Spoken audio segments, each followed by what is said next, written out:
Hey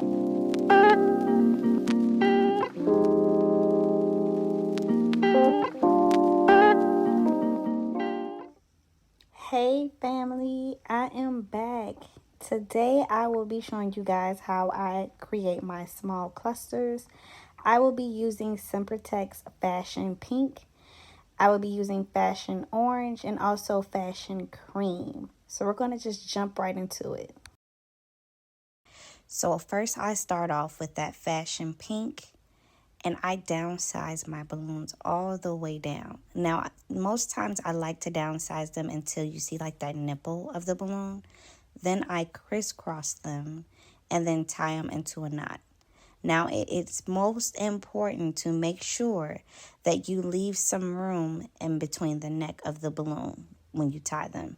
So then you see me here finding that middle of the balloon, and then I just twist it. You can also just kind of squeeze and make sure you have a nice amount of air. So then I take that neck of the balloon and I create like a Minnie Mouse. So then I go ahead and twist the other side of the balloon as well. And as you can see, it's still room between the balloons as well for me to go ahead and crisscross them together. So you want to make sure it's important to downsize your balloons. So again, I'm going to go ahead and take that cream and just downsize them. Now, sometimes there may not be the nipple in the balloon that you can see, but you just want to go ahead and downsize them all the way down till you get almost like a golf ball, but a little bit bigger than that. So then you crisscross the balloons and tie them in a knot. Make sure you have some room in between. It is so important. And then you want to go ahead and find the middle of the balloon. I like to find the middle of the balloon where the neck of the balloon sits, okay? So then I go ahead and wrap that neck around just to have that security. And then I take the other side of the Minnie Mouse and I go ahead and create the other side of my cluster. Now, some people use the 5-inch balloons to create this, but at that point you're using 4 different balloons and it's kind of just like annoying to blow up 5-inch balloons to me. That's just my preference. So I just take 11-inch balloons and I downsize them. It's very cost efficient to me because when I am buying my balloons, I know exactly how many balloons I need to buy. That's why it's important to know how many balloons are in each cluster. If you go back and watch my 30-minute garland video, I'll show you how to make sure you know exactly how many balloons are in each cluster. So I only buy 2 bags of 11-inch balloons. Within this arrangement, I bought also a bag of 18-inch balloons in each color. And then I also bought a 25-inch bag of balloons. So here are all my clusters together. And then I'll go ahead and show you how I create my link balloons as well using 11-inch balloons. Now, I pretty much do the same exact method. If you look at the method that I just showed you with how I create the small clusters, I do the same thing with my link balloons. It looks a little complicated, but when I do create my links, depending on the arrangement that I'm doing, if I want a longer link, I just add more clusters to it as you normally would. But for this arrangement, which is a balloon arch, I just created 4 clusters into the link. And I'll show you that at the end. And I'll kind of show you as well another way you can create the links. Or if you are a person that likes to use 260s or fishing line, you can also connect all of your clusters together using that fishing line. If you know how to kind of use the fishing line, I'll try to show another video on how to create that. But I personally do not use fishing line or 260s. It's just very less cost efficient for me. So I go ahead and create that small cluster, and then I go ahead and take another cluster and I create my 2 sides of the Minnie Mouse head and I just twist them together as I showed you before. Now you see each side of those are not completed, so I go ahead and twist them, and that's just going to be my add-on. So I just take another cluster and I begin to add on.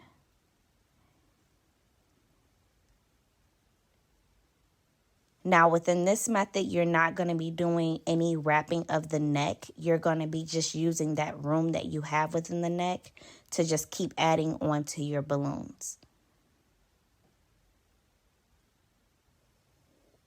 You take your cluster, you twist it. Make sure you twist it, okay? That's going to give it that security. And then we're not going to let it go. Do not let it go because it will untwist.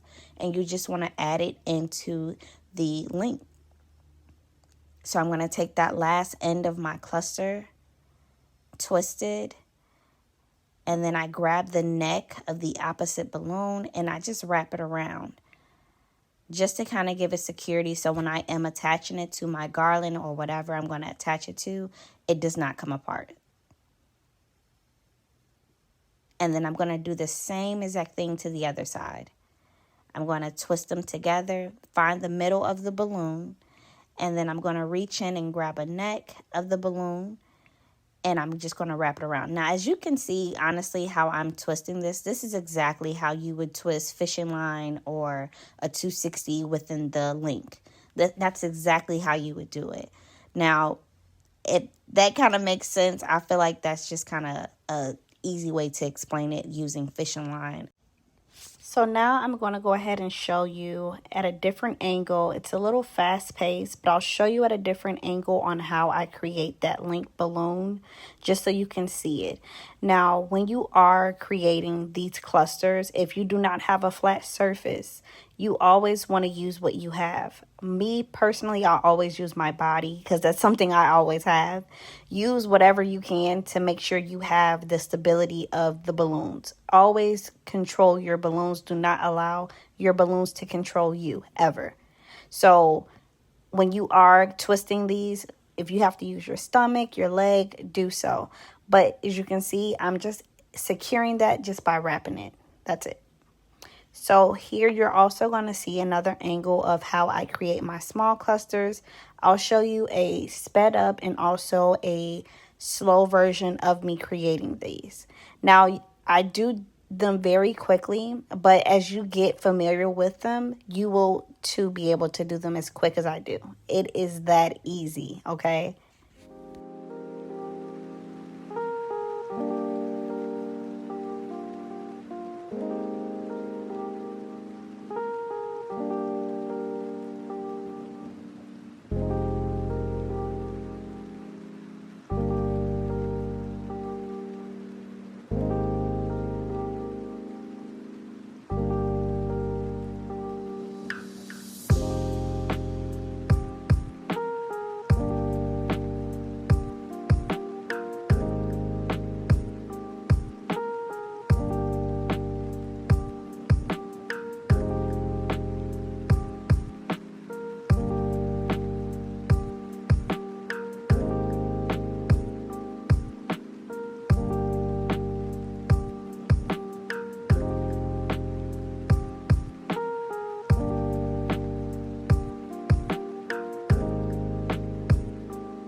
Now, I do want to keep you guys in mind that when I am creating these balloon clusters and also any of my other balloon clusters, like the larger ones, I do not size my balloons.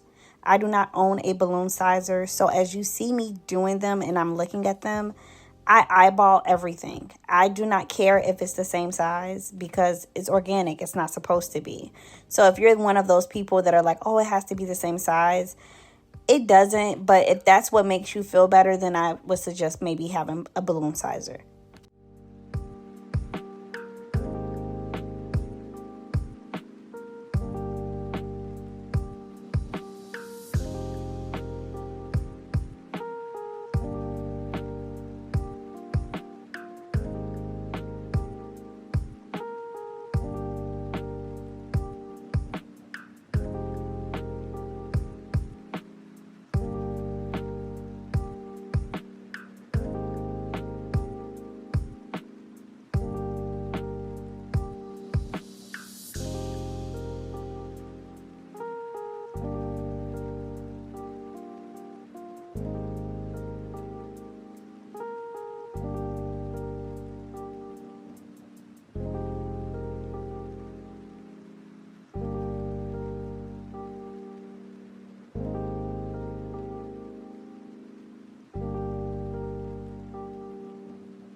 So once again, like I stated, I am only using 11-inch balloons, okay?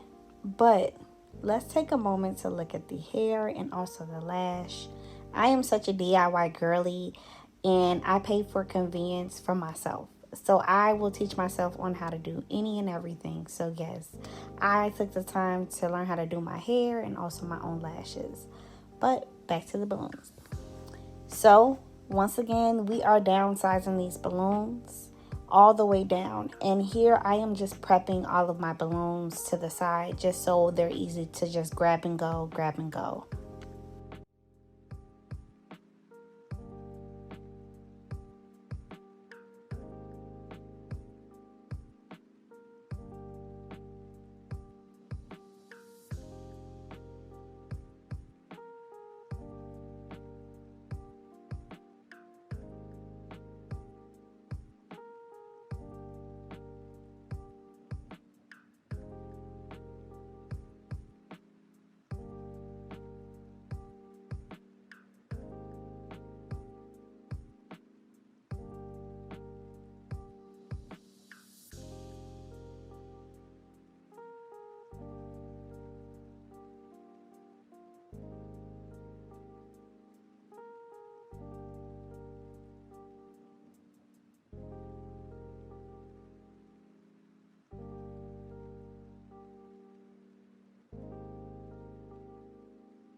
So now I'm going to show you guys another method that would be similar to like doing 260s or using a fishing line, but I'll be using the neck of the balloon.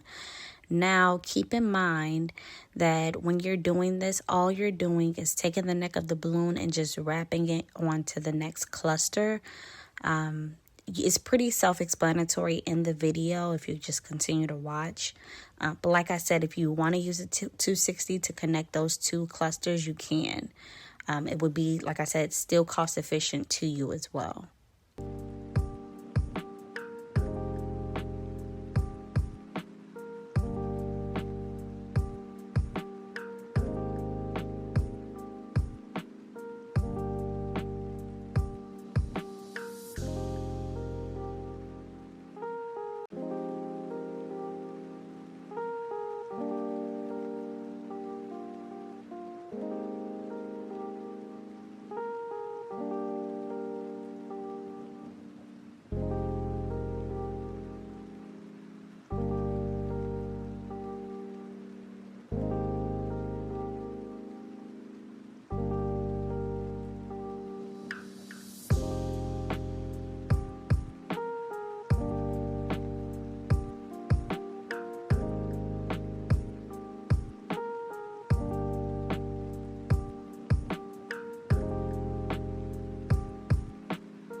Now, I know this video did take me a long time to create for y'all, almost like 211 days, but let me know if you try this method and what you think.